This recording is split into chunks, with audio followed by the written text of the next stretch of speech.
Bonjour à tous et bienvenue. Je tourne cette vidéo parce qu'il y a tous les signes avant-coureurs qu'un potentiel drame peut arriver. Et mieux vaut prévenir que guérir, surtout dans ces cas-là. On a déjà parlé du CUP, le collectif Ultra Paris l'année dernière, j'ai fait plusieurs vidéos. D'ailleurs en vous expliquant que le but c'était aussi de récupérer Boulogne. Et là le club va donner donc la tribune de Boulogne pour une animation au CUP. Enfin, pas réellement au CUP. Parce que le CUP, il y a plein de gens très bien dedans. Il y a des gens réellement ultra. Sauf que le CUP collectif Ultra Paris, aujourd'hui, il a d'ultra que le nom. Notamment ses principaux leaders, issus essentiellement de la Casse au Steam, un autre groupe de supporters, avec notamment Laoussine, Romain Mabille, évidemment figure médiatique, et d'autres. Et dans cette vidéo, on va évoquer des éléments très factuels qui montrent qu'on a tous les signes avant-coureurs d'une énorme dérive, que certains diraient dictatoriale au sein même du CUP, d'autres diraient monétaire, puisque bizarrement tous les leaders, c'est peut-être vraiment le fruit du hasard et probablement grâce au Saint-Esprit, visiblement ont des moyens aujourd'hui financiers bien plus importants qu'il y a quelques années. Bravo, ça doit être grâce à leur dur labeur, on imagine, dans leurs différents business. Et donc, outre le business, les passages à tabac, on a aussi un véritable scandale. Bon, on en parlera tout à l'heure dans le forum d'une certaine personne, Wissam, habitué au salut hitlérien, qui après était sur d'autres choses et qui là maintenant, vis-à-vis de certaines filles, on est obligé d'en parler. Et le dernier point, qui est peut-être le plus incroyable, c'est que l'année dernière, pareil, fait une saison exceptionnelle, Ligue des Champions et tout. C'était le rêve de tous les fans parisiens d'assister à cette finale. Le CUP, ses leaders, reçus dans les places avec les codes et tout, je ne vais pas rentrer en détail, mais pour faire très simple. On a mis des coups de pression, alors que certaines personnes qui faisaient tous les matchs et tout, donc en gros, n'ont pas eu accès finalement à la place qui leur était promise, parce que ces places-là, il y a des leaders qui en ont revendu. C'est-à-dire qu'ils se sont fait des milliers d'euros, à travers des bookies et tout ça, sur le dos des autres supporters, et pire encore, on a mis des coups de pression pour d'autres, pour filer certaines places à leurs potes de Naples, et d'un club de D2 italienne, Justacia, Justabia, un truc comme ça. Donc c'est-à-dire qu'au détriment des supporters du PSG, on a un petit groupe, une espèce de minorité privilégiée qui se croit au-dessus de tout le monde, comme s'il y avait deux classes de supporters du PSG. Vous avez le CUP, non, vous avez certains leaders du CUP, parce qu'on ne va pas mettre tout le monde dans le même lot, et leurs suiveurs, qui auraient peut-être un droit divin à être supporters du PSG, puis vous avez tous les autres. Et ceux-là, même lorsque c'est potentiellement le plus beau moment de leur vie de supporter, on va leur enlever ça pour faire son propre business. On va commencer tout de suite par le business, c'est ce que je vous ai dit avec notamment ces places. Alors on l'avait déjà évoqué, hein. À l'époque, on laissait rentrer 50, des fois 100 personnes dans certains matchs, et en fait, il y avait tout ce marché au noir presque des places au CUP, que la direction, visiblement ça allait. Il y a une dame qui s'occupe de la relation sportive qui s'appelle Madame Hanan, visiblement ça ne lui pose pas de soucis.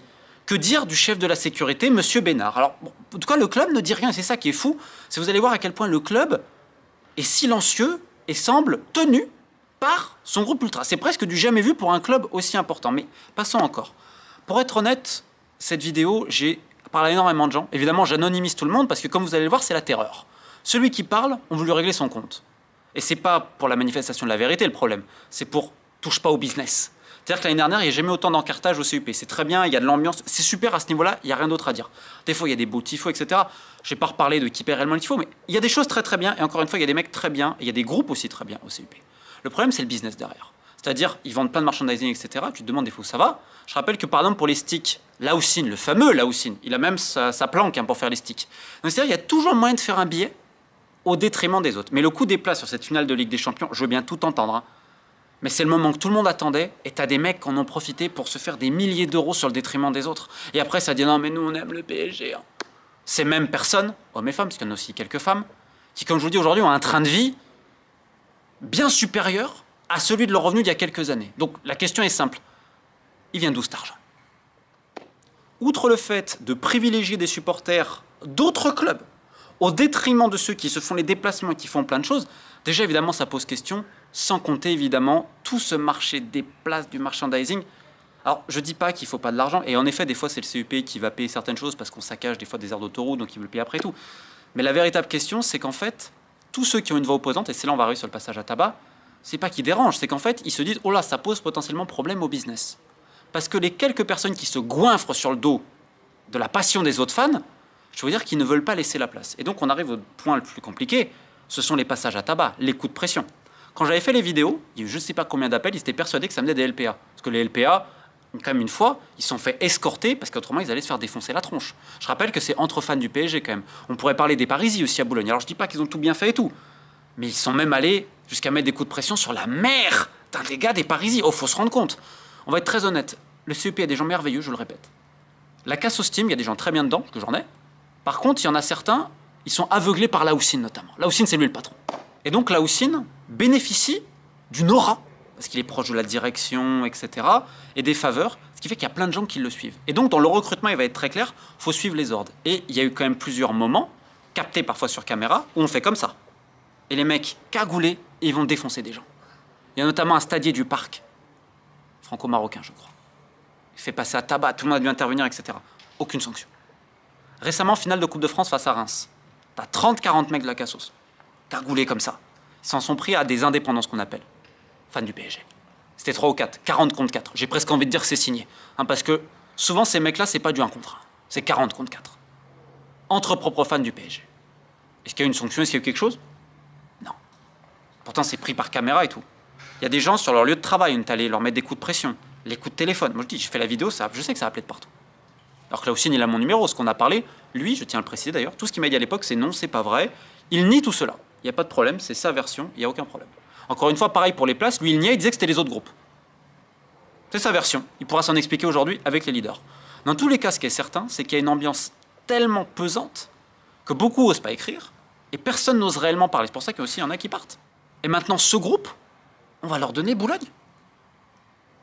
Je vous en ai parlé l'année dernière. C'était ce qui était en train de négocier. Et donc, le club qui laisse passer tout ça, maintenant va dire, OK, maintenant, Boulogne, c'est eux pour l'ambiance. Donc, imaginez les mecs de Boulogne. Et je ne parle pas des anciens qui, voilà. Je parle des gens qui ont essayé. Même des gens aujourd'hui du CEP, il y a plein d'anciens d'Auteuil qui ne veulent plus y aller.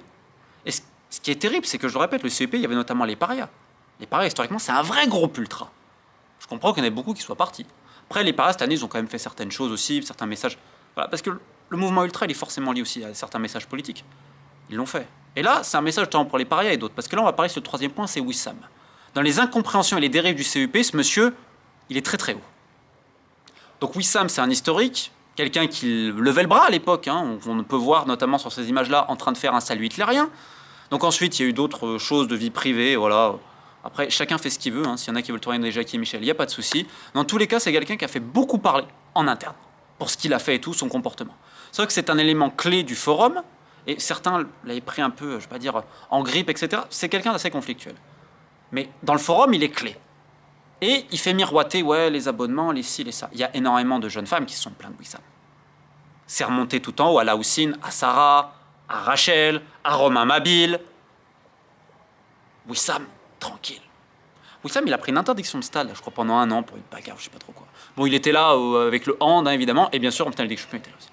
Parce que l'interdiction ne se fait pas aussi à l'étranger, d'accord. Mais il a toujours été pleinement soutenu. Alors, ils ont leur raison, j'imagine bien. Mais ça fait quand même des années qu'on entend les mêmes choses. Rien. Le club ne dit rien. Donc la question, c'est est-ce que ces gens ont tous les droits? C'est-à-dire, business c'est de partout. Et pourquoi on va dire, pas dire racketter, pressionner certaines personnes, c'est pour pas toucher au marché qu'ils ont créé pour eux-mêmes. C'est-à-dire déjà que ces personnes-là se considèrent au-dessus des autres fans du PSG, même à l'intérieur du CEP, ils se considèrent au-dessus. Et ce qui est fou, notamment pour ça, c'est qu'il y a quand même des leaders intéressants chez les Berry, chez plein de personnes. Tu te dis quand même, ces mecs-là, s'ils se mettent tous ensemble, cette dictature-là, c'est fini, notamment dans le cas de Wissam. Tu te dis, oh, parce que certains veulent incarner les valeurs familiales, des valeurs pieuses, etc. C'est ça, en fait. C'est d'aller mettre des coups de pression sur les gens, d'aller se cagouler pour tabasser des gens, de ton propre clan quand même. Parce que ça peut mettre le business, et que quand il y a certaines filles qui disent, voilà, potentiellement, parce qu'en gros, on fait miroiter, voilà, place un abonnement de ci, ça. Non, rien. Alors après, ce qui est fou aussi, c'est qu'on dit, ouais, mais le PSG est content de dire, on a éradiqué la violence. Non, vous avez éradiqué la violence des autres groupes. Par contre, certains de la Cassos, ils ont tous les droits. Je rappelle, par exemple, les maudits 2000. Je crois qu'on les appelle aussi les jeunes loups, etc. Il y avait un mec qui était un peu leur leader spirituel, c'était Gros, comme il se faisait appeler. Et à un moment donné, je crois qu'ils ont caillassé un bus à Metz ou je sais pas quoi. Là aussi, il les a convoqués dans une salle, et des petites tarches se crachent dessus, etc. Alors après, bon, chacun règle ses comptes comme il veut. En tout cas, c'était une énorme connerie s'ils avaient fait vis-à-vis du bus. Ça, on est d'accord. Donc là, on sanctionne. Par contre, les autres, donc, il y a ce 2 poids 2 mesures qui est très problématique. Et après, quand je dis le business, prenez par exemple Marwan, qui est donc, on va dire, un des gars de Laoussine. Un mec, il dit, quand Laoussine parle, je baisse les yeux. La citation est exacte. Bah, bizarrement, quasiment tous les maillots lui reviennent, des joueurs. Puis bizarrement, après, les maillots, ils sont revendus. Donc encore une fois, c'est toujours une histoire de business. C'est-à-dire qu'il y a des gens qui rêveraient d'être à leur place, et eux, ils ont transformé cette passion en un business. C'est vrai que ça permet d'avoir des belles fins de mois. Il y a aussi cette ascension sociale, évidemment, en tribune qu'on comprend. Ascension donc financière. Et donc après, on se croit absolument tout permis. Ce qui est effarant, c'est de se dire que le PSG laisse tout faire. Et quand même, le directeur de la sécurité, c'est Michel Bénard, qui avait à l'époque été nommé préfet, je crois, sous M. Sarkozy. D'ailleurs, il a le portrait de M. Sarkozy dans son bureau. Et ça passe. Alors, je vous passe aussi le shit dans la tribune, le machin, le ci, le là. Et je sais que Lausienne, il bénéficie aussi, il jouit d'un prestige auprès de certains de la casse au steam parce qu'il a fait du placard. Je crois que c'était pour drogue. Mais j'aimerais juste poser une question au PSG. Mais comment vous faites? C'est-à-dire que vous faites tenir en respect par ces mecs-là, ces mecs et ces femmes-là, évidemment. Je parle pas non plus de Mehdi Chicha. Il y aurait plein, on va dire, de gens à évoquer. Parce que là aussi, on peut le montrer du doigt, oui. Mais quelque part, le mec, il a raison. Tout le monde lui dit oui. Mais pourquoi il arrêterait? Parce qu'il y a tous les bénis oui derrière. Et il n'y a pas de révolte, il n'y a pas d'opposition. Alors c'est vrai, le club châtie ceux qui s'opposent. Donc à un moment donné, la seule solution pour faire changer ça, surtout quand on aime le PSG, c'est de parler. Parce que c'est l'impunité qui permet, c'est le silence qui permet l'impunité. Donc je pense que si tous les journalistes faisaient leur boulot, enquêtaient là-dessus, je pense que les dérives du CEP, il n'y en aurait pas plus. Et pourquoi je fais cette vidéo? C'est parce que là, on a échappé à un drame il n'y a pas longtemps. Quand même, on va être honnête. Parce que c'est incontrôlé et il y a une impunité pas possible. Et des gens qui se croient au-dessus de tout. Donc je préfère faire ça, je rappelle prévenir que guérir, parce que quand vous cumulez tout ce que je vous ai expliqué, passe à la table, les coups de pression et tout, vous n'êtes pas à l'abri qu'un jour il y a un mec qui déraille et vous savez ce qui s'est passé des fois dans le moment des tribunes. Donc je le répète, en faisant l'autruche, ça ne sert personne et que tôt ou tard, malheureusement, j'ai bien peur qu'au Parc des Princes, on parle d'autre chose que de ce qui se passe sur le terrain. Donc force aux vrais fans du PSG qui méritent bien mieux que ça, mais encore une fois, pour tous ceux qui sont dans le CUP, n'hésitez pas, ce n'est pas une poignée de personnes qui pourra continuer à faire régner sa loi au détriment de votre amour inconditionnel et beau pour le récent champion d'Europe. Sur ce, keep the faith.